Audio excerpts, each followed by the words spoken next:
You're listening to The Bon Ray Show. It's 8 in the evening. Tune in every night at 8 to listen to The Bon Ray Show on Irish News Radio or ITV.ie.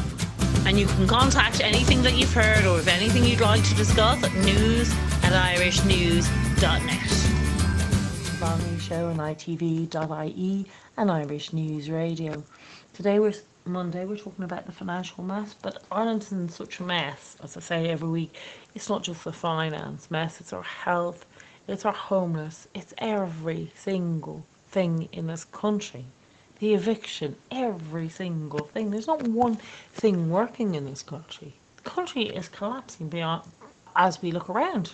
A woman dies, a young woman dies in Kilkenny because of cervic cancer. As I said before, I don't understand why Leo and Harris are still allowed to have their jobs. Leo was health minister at the time. So how many women have died now? This is absolutely horrendous. And Harris is health minister now. They're more interested in bringing in abortion, bringing in more death, than saving these women or making sure that all the ones who the cervic cancer scare, that they're being treated in time and being looked after. Instead of being left to die, the homeless have tents dying on the streets, and while more migrants are being brought in. And, you know, it just goes on and on. Our water charges will be brought back in. They're going to try and sneak it in by June. Our carbon taxes, that will be brought in just to push every single penny out of the Irish and put them more into a situation where they can't afford what they're doing anyway. Countries like Hungary have a great leaders and are really fighting everyday struggle with the EU so that they have a country, so that they don't have the mess that we're living in, or a lot of Western Europeans, with gang raping, grooming, with terrorist attack, that they have a safe country for their own people to live in. But yet that's looked down on. And I actually think he's an amazing man. He's saving his country, his women and his children. And he's constantly in arguments about why the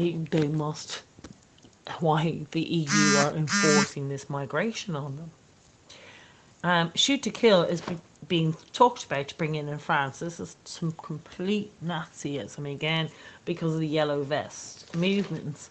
One of the TDs had said, French TDs had said, that they should be shot, that the police should be allowed to shoot to kill because he believes that because of the violence.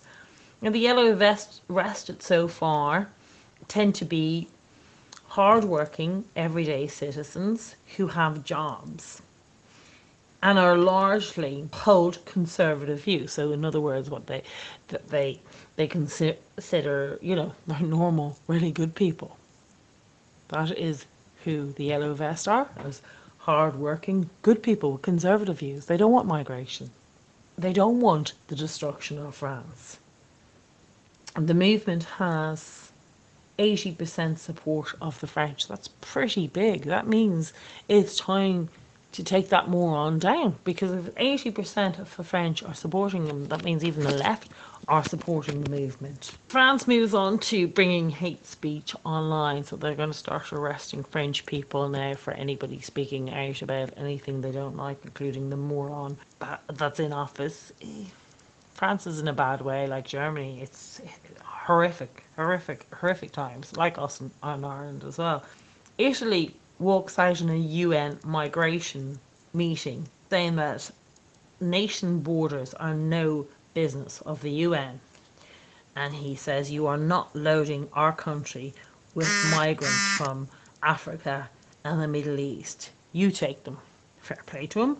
Absolutely another fantastic leader. Well done, Italy, for picking him. Like, you know, he's gone from strength to strength. Another one, like, battling with the EU and the UN to try and save his country.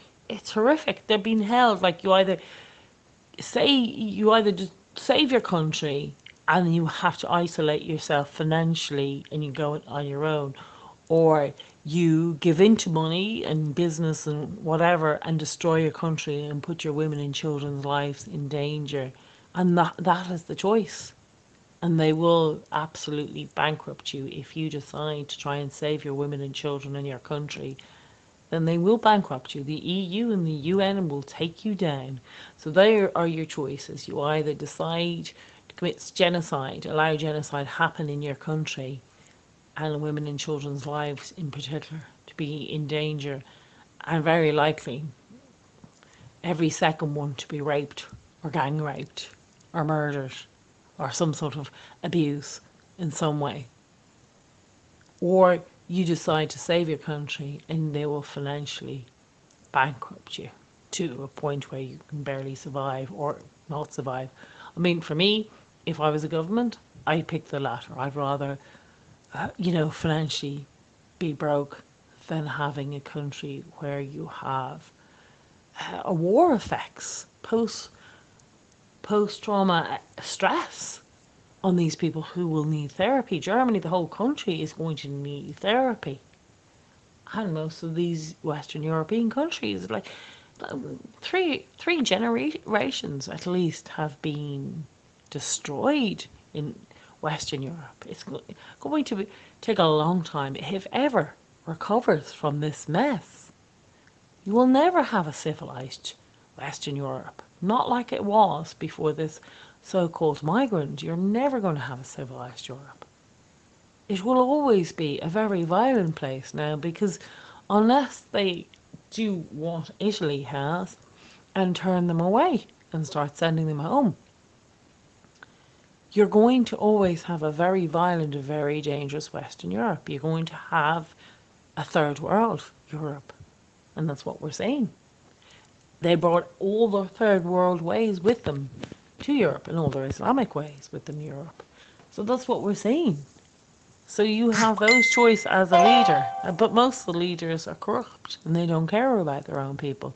And you can see the decent ones like Hungary and Italy really standing up for their people and really protecting their people and being called stupid names like far-right populists.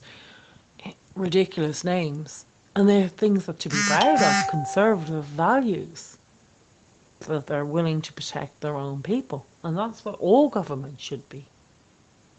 And they shouldn't have to be putting up with all these stupid names or having threats from the EU or the UN. As Italy says, it's not up to them to threaten them. And it's not their place to destroy Europe.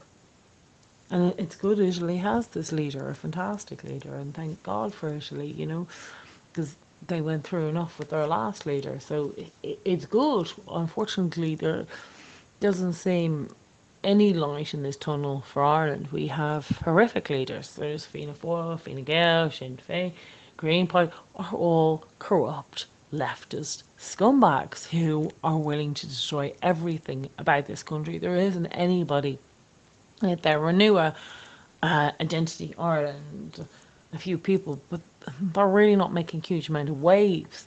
I mean, even Tobin from Sinn Féin, who left Sinn Féin, I mean, really, he doesn't really give a crap. Yeah, okay, he wants to stop abortion, but it's pretty much like Sinn Féin: destroy Ireland, keep the borders open, and allow migrants from Africa in huge numbers, and Muslims come in, allow them rape, gang rape, ignore them, and hire them as police and everything else, get rid of the Irish identity because of mass migration. He's all in for that. He's the same ideology as Sinn Féin. The only thing is he's pro-life. That's not much good.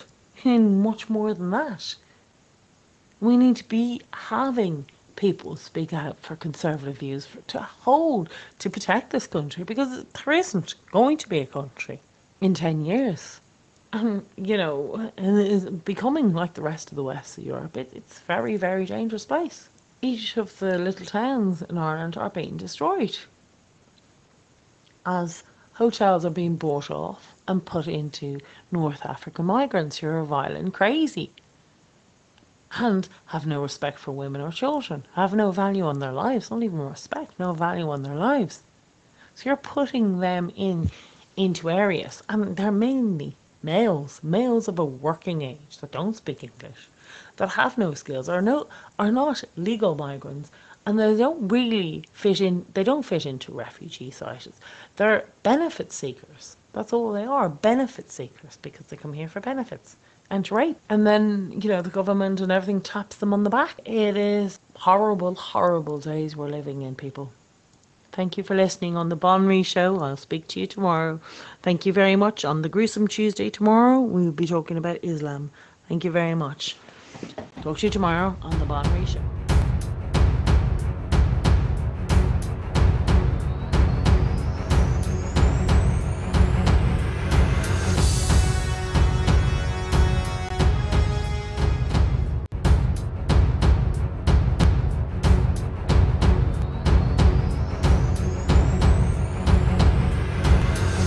You are listening to Irish News Radio at irishnews.net.